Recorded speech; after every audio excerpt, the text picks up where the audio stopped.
2024 has been an incredible year for musicians and audio engineers, and as with any years, there are trends that emerge in mixing and music in general. So today, let's talk about the topics that have dominated the music sphere this year. And at the end of the video, I want to make a few predictions about what we may see in 2025. Drop us a comment below about which mixing or music trend you've noticed this year, and let's jump in. In 2024, we've seen genre crossovers pop up again and again in charts and Grammy nominees. Beyoncé released her album Cowboy Carter as an homage to the music she loved when growing up. Post Malone released F1 Trillion, an unmistakably country album with some massive names in the genre featured, such as Brad Paisley, Hank Williams Jr. and Dolly Parton. Country and Americana has really jumped back into the limelight in 2024. And possibly as a result of popular TV shows, we're hearing 80s pop production techniques across the charts. Those arpeggiated synth lines and classic drum sounds popped up time and time again, on tracks from Lex, Chapel Roan and Artemis. On Billie Eilish's 2024 album, we're hearing the classical guitar take a starring role, where it's usually been reserved for other genres. It's been a year where you never really knew what was going to happen next, and real, organic instruments often took the place of programmed sounds glued to the grid. Loudness is often at the forefront of people's minds when they deliver a master. They want their mix to stand up against others and not somehow sound inferior because it's quieter.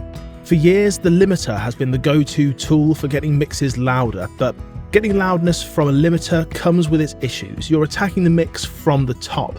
By bringing down the loudest peaks, you're able to then turn everything else up and achieve that louder master, but one that sacrifices transients, and transients are so important for making a track hit hard. In 2024, on forums and online content, we're continuing to hear whispers of people moving away from the loudness wars, and those creating masters are looking to find ways that we can still achieve appropriate loudness, but without sacrificing detail. Two iZotope tools that are used in mastering studios every day are Ozone 11 and RX11. And each of these has its own different way of working with loudness. In the maximizer module in Ozone 11, you have the familiar limiter, but also an upward compress tool.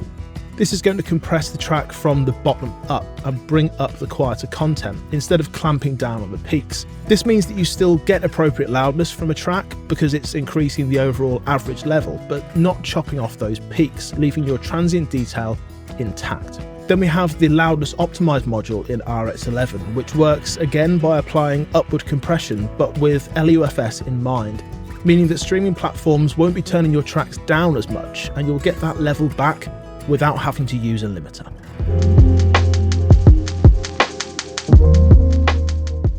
This year, you could hear saturation all over the charts and across genres. In the rock world, Idles released Tank, an incredible sounding album full of rich, tube-saturated bass tones and roomy drums. Smaller artists like Glare released their single Morning Haze with a crunchy, saturated drum sound and amazing shoegaze guitar sounds. In the pop world, Charlie XCX released Brat, and the whole album is a masterclass in how to use saturation effectively. Take a listen to the drums on Von Dutch and the bass line in Sympathy as a Knife for some great examples of saturation in action. Saturation is a tool close to every engineer's heart. If you're looking to add more character to a track, saturation can help. A bit more grit? Saturation is a pretty good candidate. I don't see this fascination with saturation going anywhere anytime soon, with analog emulations getting better and better. It's only going to strengthen the argument for using saturation to add a little more life to a mix. This year, we debuted our Catalyst range of products, a line of purpose-built, easy-to-use plugins that help you quickly solve difficult mix problems, and the first of these was Plasma. Plasma takes saturation one step further by adapting to the incoming audio, identifying the frequency areas that need a boost and exciting just those areas. It's great if you're looking for a saturation tool that can cover a wide range of instruments and a master.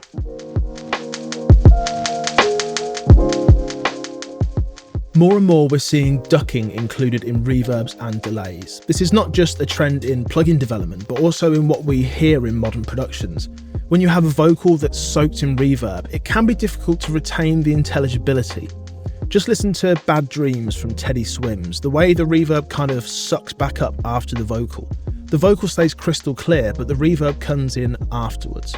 The reverb effect can become intrusive and get in the way of the vocal itself, but when you duck that reverb, you can have all the effect in there without sacrificing the voice. A tool like Aurora works with this premise at the forefront of its design. Allow the user to have all that reverb, but don't let it get in the way.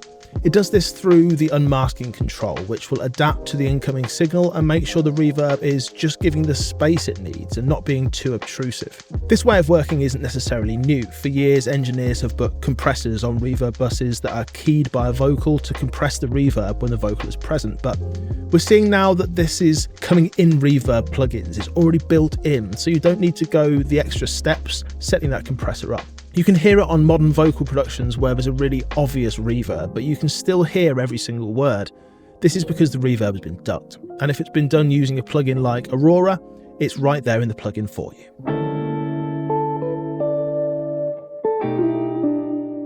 This year we've seen plugins become more intelligent than ever. This is not just a comment on iZotope plugins, but on the industry as a whole. Plugins are becoming smarter, and the boundaries for how they process your audio are broadening.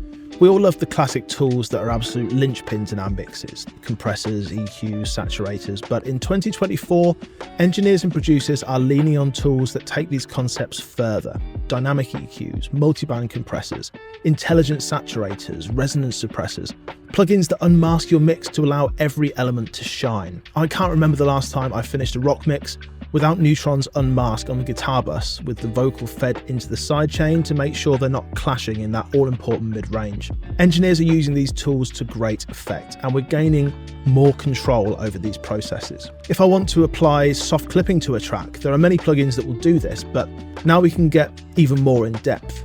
Neutron 5 allows you to apply soft clipping in mid-side as well as transient sustain modes to really focus your processing into the right place. We can now go into more detail than ever when processing a track, and this level of control allows you to be really creative. 2024 will undoubtedly go down as the year that automated intelligence really became involved in music. Assistive online tools are readily available for musicians, producers, and engineers to use to make their tracks sound better than ever, faster than ever. But it's more than that. These tools are only useful if they're taking care of the stuff you don't want to take care of.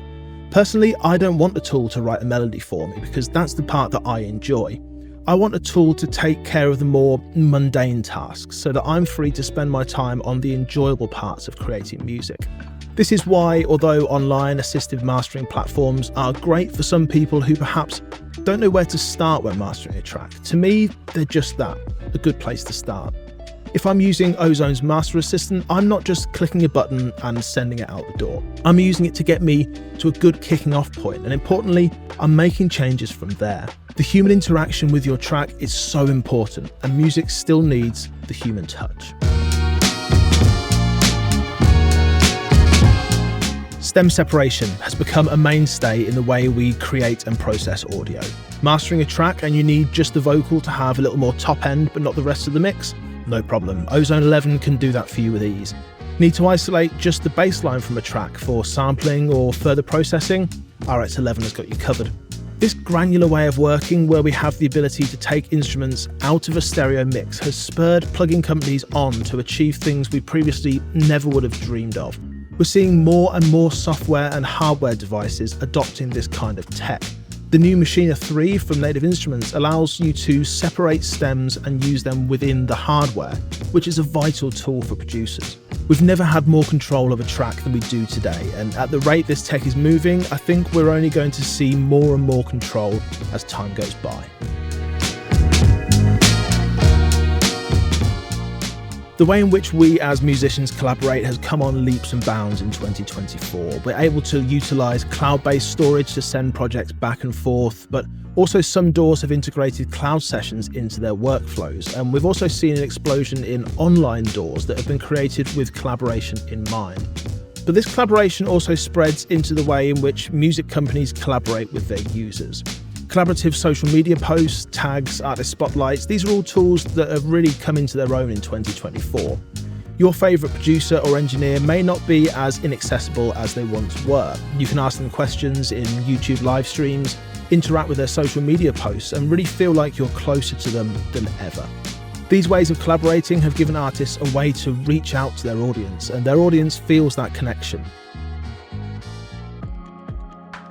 So what does this all mean for 2025? How are we as the music makers going to be working moving forward? And what trends can we look forward to? Well, short of a crystal ball, it's hard to say, but there are 3 ways of working that I personally think are only going to get bigger and better as we move into 2025 and beyond. Firstly, I think we're going to be introduced to a whole new way to visualize audio. Those of you who use Insight 2 will be familiar with the incredible way it can overlay different instruments on a spectrogram. This gives you an amazing bird's eye view of the frequency content of your mix, what's protruding, which frequency ranges are lacking in which instrument. But we're now seeing wearable tech that can take this even further. VR headsets, smart glasses. Perhaps these are the key to really getting inside your audio and taking a look around. Collaboration, it's such a pivotal part of music creation, and as they say, the world is getting smaller because it's so easy to communicate with someone in a different country or a different time zone. I think that collaboration in music is going to be strengthened even more in 2025. We're already seeing many DAWs adopting cloud-based collaboration. There are plugins to help you seamlessly integrate another studio in another country into your recording session. And I feel like now that door has been opened, the possibilities are endless. And finally, potentially as a result of that collaboration, I think we're going to hear far more genre crossovers than ever. Music discovery is at an all-time high, and streaming platforms will constantly suggest new genres and artists that they think you might like based on your recent listening habits. This leads to consumers of music finding new genres that they may never have even considered before, and this will gradually trickle down into music creators crossing genre lines and creating new and exciting music. And with artists like Beyoncé and Post Malone releasing albums that stray from their usual musical path, this is only going to grow moving into 2025. That's what I think, but how about you? What stood out for you in 2024, and what do you think is in store for us in 2025? Whether it's plugins, music, workflows, I want to hear about it. So drop it down in the comments, and I'll see you again soon. Take care.